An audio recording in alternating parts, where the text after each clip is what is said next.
Regardez aujourd'hui, par exemple, en France, j'ai suivi dernièrement, on est en train d'arrêter des prostituées.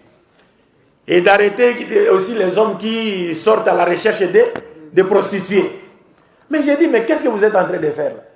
Mais vous ne mettrez jamais fin à la prostitution. Parce que vous avez refusé la loi de Dieu. La pyramide démographique est aujourd'hui en faveur du taux de la femme. Les femmes sont plus nombreuses que les hommes. Et dans une société où il y a 8 millions de femmes et 2 millions d'hommes, et vous voulez qu'un homme se marie à une seule femme. Mais ça veut dire quoi ça?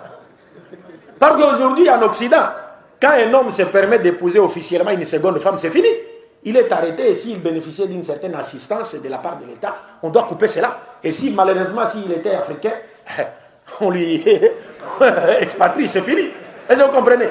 Mais dis-moi, dans ce pays-là, un homme a le droit d'avoir même 10 femmes, pourvu que ces femmes soient des hommes comme lui portant des barbes.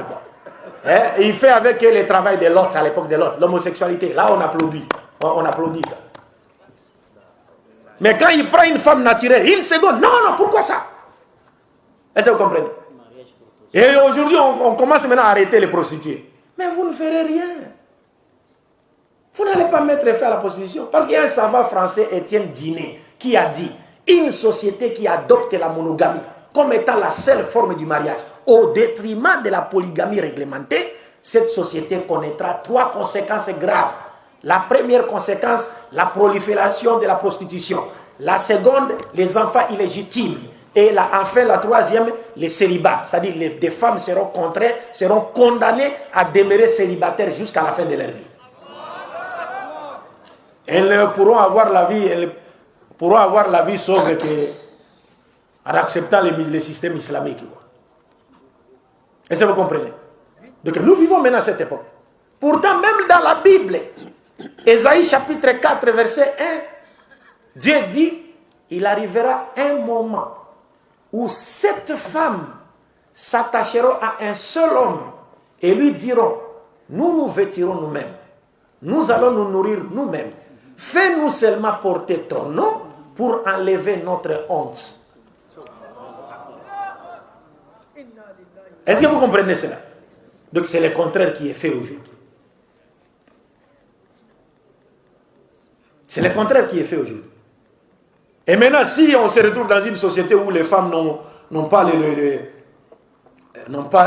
la chance de se retrouver même, de se marier, et de se retrouver même sous tutelle d'un homme polygame, mais qu'est-ce qui se passera?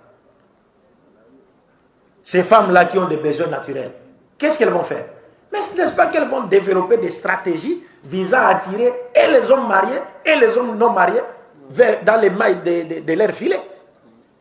Et qu'est-ce qui s'en suivra? La prostitution, les enfants illégitimes, les célibats.